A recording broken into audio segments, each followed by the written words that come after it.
Hello guys, good morning, welcome back to another video. তো সকাল সকাল ব্লগটা আরম্ভ করেছিলাম। দেখতেই পারছো আজকে তো ঝড় হবে, সবাই যেটা বলছিল ফেসবুকে, নিউজ রিপোর্টে, সব জায়গায় তো খবর হয়ে গেছে। তো সকাল সকাল মা করে দিচ্ছিল বাবাকে ফ্রেশ ঘুম থেকে উঠিয়ে, আর সকালে করেছিল মেঘলা চারিদিকে, তাই জন্য জানালা খুলে দিয়েছে, মনে হচ্ছিল এই হোদায় বৃষ্টি হবে। তো মা সকাল সকাল স্নান করে মানে ফ্রেশ হয়ে পুজো দিয়ে গোপালকে ভোগ লাগিয়ে মামামকে ফ্রেশ করে খাইয়ে নিয়ে চলে গেছিলো বাইরে, ওকে একটু বাইরে দেখানোর জন্য। আর মামাম তো ঘুম থেকে উঠে দেখো চোখটা করে ফুলে গেছে। সত্যি আমার লক্ষ্মী মেয়ে, একবার রাতে ঘুমোলে কিন্তু সারা রাতে কিন্তু ওঠে না, ওকে আমার উঠিয়ে খাওয়াতে হয়। এখন যেহেতু অনেকটা বড় হয়ে গেছে, তো 1 to 2 টাইম ফিড করালে কিন্তু ও হ্যাপি হয়ে যায়, ব্যাস ওর আর প্রয়োজন হয় না রাতে। আর সকালেও যখন ওঠে তখন ওকে খাইয়ে দিই। তো মা এই যে এখন চলে যাচ্ছে ওকে নিয়ে ঘুরু করতে, তাই এখন ওর কাউকে প্রয়োজন নেই। সেই জন্য তোমাদেরকে দেখিয়ে দিলাম যে মা পুজো দেখো দিয়ে টিয়ে বেরিয়েছে। আর আজকে রান্নার দায়িত্ব হচ্ছে দিদির, আর গুছিয়ে দেওয়ার দায়িত্ব হচ্ছে আমার, তোমাদের দাদা ভাইয়ের। কিন্তু ও যেহেতু বাজারে গেছে, তো একটু পেঁয়াজ মানে কয়েকটা কুচিয়ে দিয়ে গেছিলো, তারপর দিদি করছে। আর মামাম দেখো ঘুরে এসে তো ক্লান্ত হয়ে পড়েছে আর ঘেমে গেছে, তাই ওকে একটু খাইয়ে দিলাম। আর ও ভাবছে ডাইনিংয়ে যেহেতু সেরকম একটা এনে ওকে তো বসা হয় না, তো ওকে একটু ছেড়ে দিয়েছিল মানে একটু করে, যাতে ওর একটু হাওয়া টাওয়া লাগে, কারণ অনেকটাই গরম পড়েছে আর বাইরে যেহেতু রয়েছে ওই জন্য। তো মা রসুন ছুলে দিচ্ছিল দিদিকে, আমিও কটা ছুলে দিয়েছিলাম অনেকদিন বাদে, কারণ আমি না রসুন ছুলিই না বলতে পারো, আমি কোনোদিন সেরকম আমি ছুলিনি। কলকাতায় তো রসুন ছাড়ানোটা পাওয়া যায়, আর যখন ছাড়ানোটা আনতো না তন্ময়, তখন তোমার দাদাভাই বা আমার দিদিই ছাড়াতো, ওই জন্য। তো এখন দেখতেই পারছো ওয়েদারটা দেখেই বোঝা যাচ্ছে যে ঝড় বৃষ্টি তো চারিদিকে হচ্ছে, কিন্তু যেমনটা বগলে হওয়ার কথা ছিল সেমনটা হয়নি। এটা ঠাকুরকে অনেক ধন্যবাদ। বৃষ্টি হলে হয়তো ওয়েদারটা ঠান্ডা হতো, কিন্তু ক্ষতিও হতো অনেকে তো কষ্টও পেতো। আর সবাই তো ভীষণ আতঙ্কে ছিল, সবাই তো আর পাকা বাড়িতে থাকে না, তাই ভগবান সবাইকে রক্ষা করেছে এটাই বলবো। প্রাকৃতিক দুর্যোগে কিন্তু মানুষ খুব ভয় পায়, তো থ্যাংক গড যে সেরকম কিছু হয়নি। কিন্তু আর একটু বৃষ্টিটা হতে পারতো, তাতে ওয়েদারটা ঠান্ডা হতো। মানে একদিন বৃষ্টি হয়েছে, ওই দিনটা একটু ঠান্ডা ছিল, তারপরে যা তাই হয়ে গেছে। তো মামাম দেখতেই পারছো ওখানে খালি গায়ে হামা দিতে ওর একটু কষ্ট হচ্ছিলো, আর মা এখানে টক দই ওটস নিয়ে মাখিয়ে আমাকে খাইয়ে দিচ্ছিল। আর দিদি এখানে রান্না শুরুও করে দিয়েছে। তো সকালে আমরা ব্রেকফাস্ট ওটস আর দই করেছি, আর এখানে দিদি দেখো চিকেনটাকে ম্যারিনেট করে রেখে দিয়েছে। আর আজকে কিন্তু অনেক দিন বাদে দিদি বানাচ্ছে বিরিয়ানি। তো আজকের ওয়েদারটা যেহেতু এত সুন্দর, তো স্পেশাল কিছু তো খেতেই হয়। আর আমাদের বাঙালিদের তো স্পেশাল কিছু খাওয়ার কোনো দিন নেই, যখন যার মনে হয় সে তখনই খাওয়া শুরু করে দেয়। তো এখানে দেখতে পাচ্ছ দিদি রাইসের জন্য জলটাও কিন্তু চড়িয়ে দিয়েছে। আর অনেক দিন দিদি বিরিয়ানি রান্না করে না, তো আগে থেকে বলেছিল যেন বিরিয়ানিটা কেমন হবে চাই না, তবে চেষ্টা করবো ভালো করার। তো এখানে পুদিনা আর ধনেপাতা দেখো কুচিয়ে নিয়েছে, আর পুদিনা পাতা দিলে কিন্তু বিরিয়ানির টেস্টটা একদম চেঞ্জ হয়ে যায় আর খুব টেস্টিও হয়ে যায়। তো ভাতটা কিন্তু ভীষণ ঝরঝরে হয়েছিল, সেটাই দেখছিলাম আমি। তখন লেয়ারিং করবে, আসলে দুপুরে লাঞ্চ আর রাত্রে ডিনার দুটো একসাথে হবে, সেজন্য অতটা। আর এখানে মামামের জন্য আনা হয়েছিল ড্রাই ফ্রুটস, তো সেগুলো কন্টেনারে রাখতে হবে, যখন অর্গানাইজ করব তোমাদের সাথে শেয়ার করে দেবো। তো মামাম সকালবেলায় যে এখন স্নান টান করে ও শুয়ে পড়েছে, আর আমিও এখন কিন্তু ফ্রেশ হয়ে স্নান টান করে নিয়েছি। আর এখন কিন্তু আমরা লাঞ্চ করতে বসবো সবাই একসাথে। তো মায়ে যে এখন খাবারটা বাড়ছে, আর বিশেষ করে খুব টেস্টি হয়েছিল বিরিয়ানিটা। আর যে চিপসটা এনেছিলাম সেটা খুলেছিলাম, কিন্তু কেমন একটা যেন টেস্ট ছিল, আমার কাছে অতটাও ভালো লাগেনি। মানে খোলার সাথে একটা গুঁড়ো লঙ্কার স্মেল চলে এসেছিলো। আর দেখেই তোমরা বুঝতে পারছো পুরো হায়দ্রাবাদ স্টাইলের বিরিয়ানিটা হয়েছিল, স্পাইসি আর খুবই টেস্টি। মানে আমি এখনও বলছি, আমার মনে হচ্ছে দিদিকে আবার কবে বানাতে বলবো। তো ভীষণ টেস্টি হয়েছিল। আর এখানে তো চিকেন কষা থাকেই আমাদের বাড়িতে, মানে বিরিয়ানি হলে শুকনো শুকনো কেউ খেতে পারে না, গ্রেভি দিয়ে চিকেনটাও থাকে। তো এখন খাওয়া দাওয়ার পর আমরা সবাই ওয়েট করছিলাম যে বৃষ্টিটা কখন আরম্ভ হবে, কিন্তু বৃষ্টি আরম্ভ হচ্ছিলো না, বরং কারেন্ট চলে গেছিলো। ইনভার্টারটা আছে বলে তাও স্বর্ণার অতটা কষ্ট হয়নি, আর অতটা গরম মানে আমরা মেহসুস করিনি। তো এখন দেখতে পাচ্ছ ওর পাপা ওর সাথে খেলছে, আর ওর পাপা যেগুলো করে না ওগুলো দেখেও ভীষণ এনজয় করে। এই মোমেন্টগুলো কিন্তু ভীষণ ভালো লাগে, যে তন্ময় যখন মামামের সাথে খেলা করে দেখো। আর মামাম তো প্রথমে দেখবে যে ওকে ভিডিও করা হচ্ছে, দেখে তারপরে খেলা শুরু করবে। দেখো ওর কিন্তু চোখটা ক্যামেরার দিকেই, এই জন্য না সবসময় ক্যামেরা অন করা হয় না, এই জন্য ভ্লগগুলো এত ছোটো ছোটো থাকে। কারণ ওর সাথে যে মোমেন্টগুলো আমরা এনজয় করি সবসময় যদি আমরা ক্যামেরা দিয়ে ক্যাপচার করি না, তো ওর কিন্তু মানে আমাদের এই জিনিসগুলো থেকে বেশি ফোকাসটা হবে ক্যামেরার দিকে। তো যেটা আমরা একদমই চাই না, কারণ বেবিদের জন্য কিন্তু ফোন কিন্তু ভীষণ হার্মফুল। এখন অনেক বেবিরা কিন্তু অন্য বেবিদের থেকে পিছিয়ে পড়ে শুধুমাত্র ফোনের জন্য। আর সত্যি বাচ্চাদের কিন্তু ফোনের প্রতি ভীষণ ইন্টারেস্টও। তো দেখতে পাচ্ছ ওর পাপা খেলা করছে আর ও কিন্তু হাসছিল, যদিও ভয়েস ডাম্প দিচ্ছি এই জন্য ভয়েসটা দিতে পারিনি, কিন্তু তোমরা তো জানোই যে স্বর্ণ কীরকম খিলখিল করে হাসে।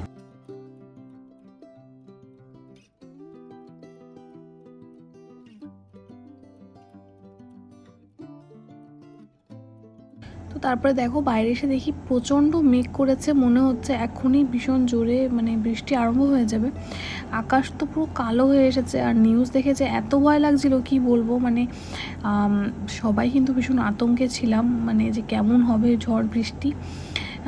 স্বাভাবিক প্রাকৃতিক দুর্যোগের কথা শুনলে সবারই ভয় লাগে। তো এরকম হাওয়া হচ্ছিলো, তো মা ছাদে জামা কাপড় তুলতে গেছিলো, তো ভাবলাম আমিও যাই। তারপরে অনেকক্ষণ আমরা ছাদের ওপর ছিলাম, রিলস বানালাম, ভিডিও করলাম, কারণ এত সুন্দর হাওয়া হচ্ছিলো। আর যেহেতু একটু ছিটে ফোটা বৃষ্টি আগে হয়ে গেছে, তাই ধুলোটাও উঠছিল না আর কি। তাই জন্য আর মামাও ভীষণ খুশি হচ্ছিলো। এদিকে নারকেল গাছ নড়তে দেখে, আম গাছ নড়তে দেখে, গাছ নড়া দেখে ও তো মাথা কতটা ঘোরাবে ও সেটাও বুঝতে পারছিল না।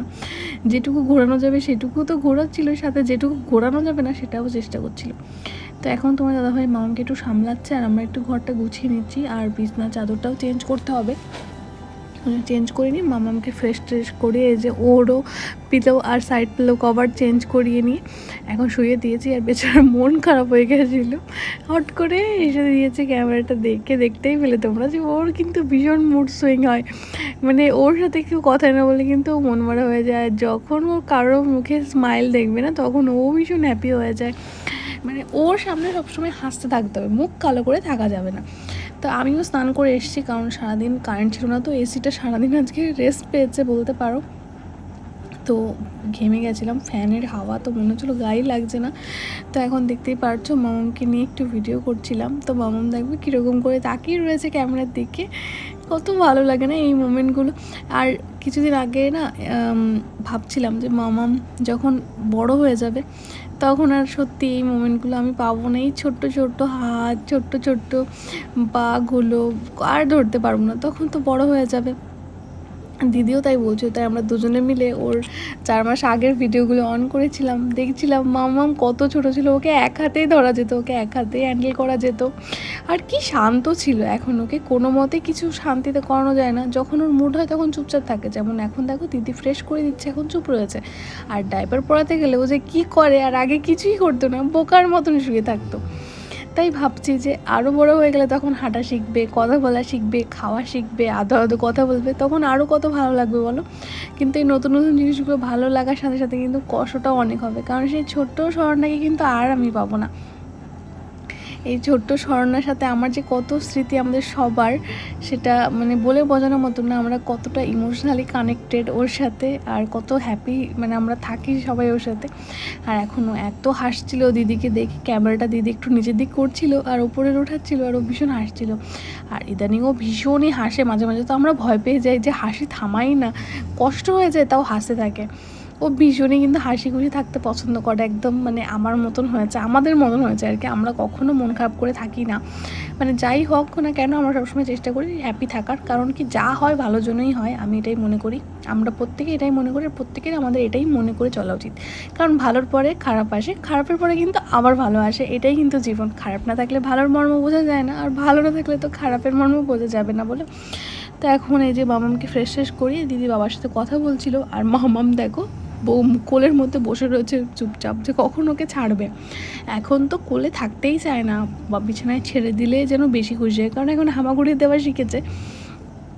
আমি তো খালি ভাবি যে আর কদিন পরে যখন ওকে নিচে ছেড়ে দেওয়া হবে তখন ও কী না করে বেড়াবে।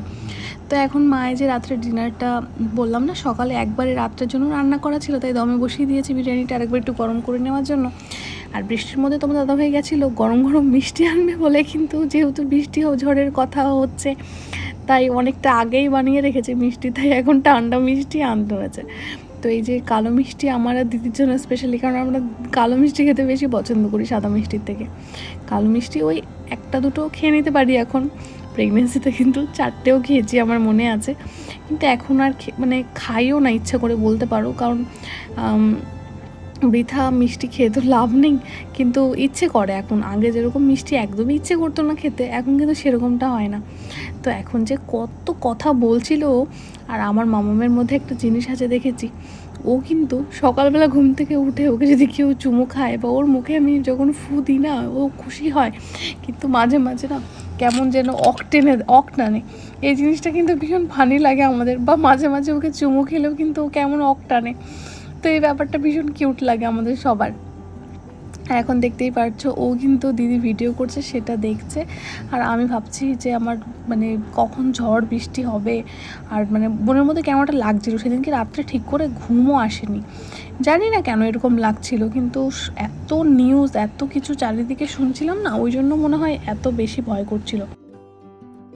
তো এখন খাওয়া দাওয়া কমপ্লিট করে মা হচ্ছে মামাকে ঘুম পাড়াবে, আর আমরা পাশে বসে রয়েছি। আর তোমার দাদাভাই গুগল ওয়েদারে চেক করছিল যে হাওয়ার গতিবিধি কতটা, কোথায় ঝড় হচ্ছে, কত দূর, কখন এখানে আসবে, গতিবিধি কখন থাকবে, এগুলো দেখে না আরও বেশি ভয় লাগছিল। আর যেহেতু তোমার দাদাভাই সুন্দরবনের ইঞ্জিনিয়ার তোমরা জানো, তো ওখান থেকে অনেকেই ফোন করছিল যে এখানে এই হয়েছে, ওখানে ভীষণ পরিমাণে ক্ষতি হয়েছে। তো সেইগুলো শুনেও খারাপ লাগছিল, স্বাভাবিক। ওদিকের মানুষ কিন্তু প্রচুর কষ্ট করে টাকা পয়সা উপার্জন করে, আর মানে এগুলো শুনে স্বাভাবিক খারাপই লাগে। তো তোমার দাদাভাই দেখো এখন মামাকে ডাইপার পরিয়ে দিচ্ছে।